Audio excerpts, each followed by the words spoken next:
Okay, so the market is closed, and you know my focus on the day was SpaceX. Obviously, that did not go as planned. I did not touch it.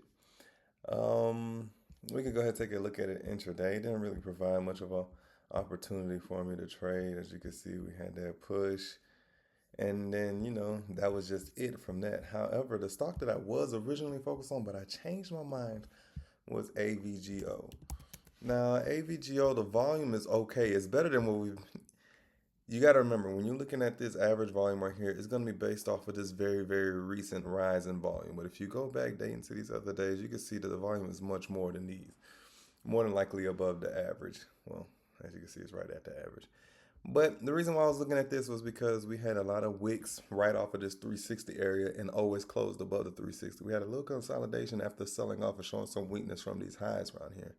So when I seen that we were gapping up with decent volume and with the catalyst of the supply for Apple going into 2031, along with the overall market gapping up, I knew this could be a potential for a first green day trend reversal to get us back going, or to get the stock back going, trend, or get the stock back trending up.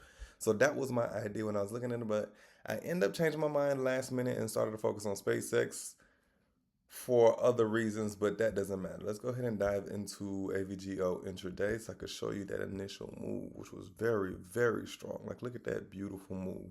So with this candle finishing red, more than likely I would have probably jumped in somewhere around here on this candle if I would have seen that momentum, watching the price action, watching time of sales, and watching volume. I'd have more than likely jumped in here and had this really nice push. I don't know if I would have made it up to here, but you got to keep in mind with the 7 mags or the Magnificent 7, they expire on Mondays, Wednesdays, and Fridays. So that provides crazy opportunities for you to trade. Let's go ahead and look at AVGO really quick. I was looking at maybe the 380. I don't know. Let me pull up. Let's go back. Let's go back. Boom. There it is. You can already tell it's massive. So yes, we're looking to get in on that second candle, right?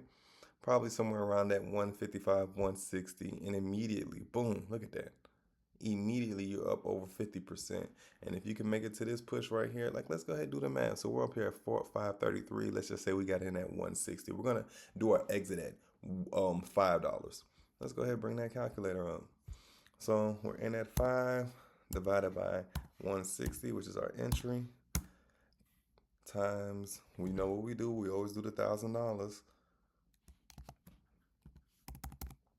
And then take away your 1,000 because that's your initial investment. Boom, $2,125 in 1, 2, 3, 4, 5 minutes. Beautiful, beautiful, beautiful move. That's what I'm looking for right there. Those kind of moves like that. But that wasn't even the big runner of the day. The big runners of the day were stocks that don't typically have the daily chart that I'm looking for. However, the intraday volatility and momentum provided plenty of opportunities. First one, Tesla. Look at that bad boy there. We sold off down to 390 and recovered all the way up to nearly 420. Beautiful, beautiful move. Just look at this intraday chart though. Yeah. It was like a fucking rocket, a SpaceX rocket on Tesla. Like, look at that. And wait till I show you. Now imagine this is very possible with those 2 wicks down at the bottom and the increased volume. Like, let me go ahead and zoom into that so you can see what I'm saying. These 2 wicks down here at the bottom with this increased volume breaking over this, that is a very, very clear entry after seeing weakness like this at the market open. Seeing early weakness like this, and then we get this nice push, that is a good entry. That doesn't mean it's going to rock it up like this, but it's a possibility. You also have this entry right here. You could use these two, but this is a very nice one. How we get this beautiful arch bottom into this highs with that increased volume like crazy. That is beautiful. But let's just look at the options on Tesla. And okay, first we're going to do the 400 since we were down there at 392. First we're going to do the 400. Wait till you see this. Look at that. So let's just zoom in really quick. If you would have happened to get in, if you would have happened to time that perfectly on that candle, you could have gotten, let's just say 130. And you're already getting the push to what? 540? Topping out right here? Oh my goodness. And let's just say you have the audacity to hold through all these pullbacks and make it through there. Let me zoom out. The audacity of you, almost $20. You're seeing 20, almost 20. Well, I'm not gonna say almost 20, but you're probably seeing like 17, 18x on your move if you're catching these bottoms up to these highs. Now, the odds of that happening is very slim to none, but nonetheless, you can get in here, exit here, 2, 3x.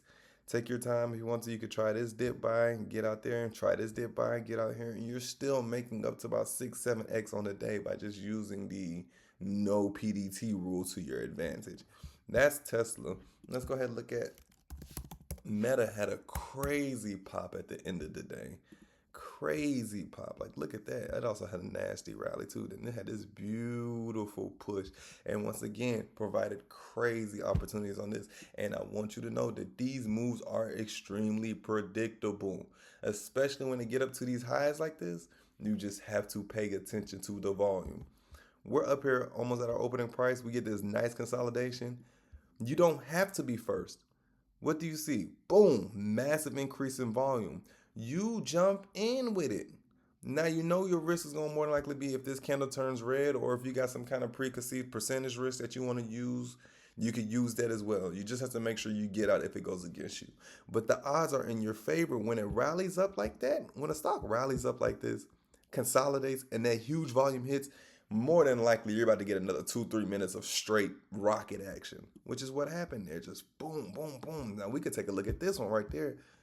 That entry, let's look at the 600 for that one. That would be Meta. And what time was that? That was at 12:15. So if we're looking at just 12:15, like look at that rocket. Let's just say you get in at 40. All the way up to 180, you're getting 2 to 3 to possibly 4, not 4x, but you're getting 2 to 3x easily off those kind of moves. And then if we go further, once again, beautiful arc bottom, beautiful pullbacks, topping out right at them, kind of like the top of that arch. Then we get this, what's that same situation there? That rocket in volume. Once you see that volume increase, you jump in and look at that. Ain't no telling what that one was looking like. That one's right here.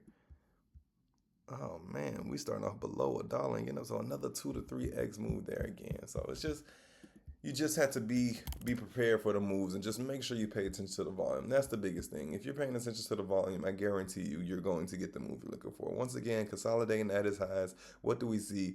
Big increase in volume, and we get the continued move. That's all you have to look for. That's really all you have to look for. Let's look at QQQ. SPY, it did finish nicely up there. They did provide some opportunities. Rivian popped up.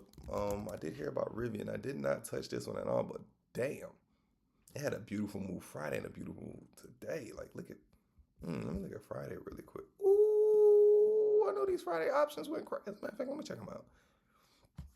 Let me check those out. I know those Friday options went crazy.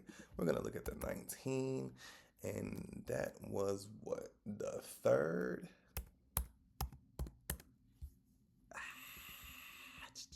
What did I put it wrong? Come on, let me try one more time. We're going to look at $19. I'm going to look at, was it the 3rd? It was the 2nd. It was the 2nd. That's right. Boom. Look at that. We're starting from lows around 10 to 20 cents. Again, reaching the highs of 92. Once again, 2-3 extra money. Now let's go ahead and look at today's. Ooh, look at that beauty. Look at that beauty there. The volume is so weak on Rivian. And then, you know, of course, compared to on the options, the liquidity, I don't like that volume. But of course, compared to the Mag 7, which expires today, it's not going to be as volatile as the Mag 7. Nonetheless, you're still making great percentage gains on this move. You're getting in somewhere between 20, 40 cents. You're holding that. That's 50% move right there. You make it here. You're almost at 60, 70%. Of course, if you make it that far, then, you know, the audacity of you. But still, you're seeing 100% of the move. Like, the moves are there. The market is picking up. I mentioned this last week. The market is definitely picking up. You just have to be there and be willing to take that chance. Understand that the reward risk is kind of skewed right now. The market is looking to rally back to these highs. We are waiting for some big catalyst, some big earnings, something that's going to just rocket us past these highs and continue to lift the whole market. You just got to be there. And that's it. I felt like I had something else to tell y'all, but I don't. That's it. That is it. Be safe.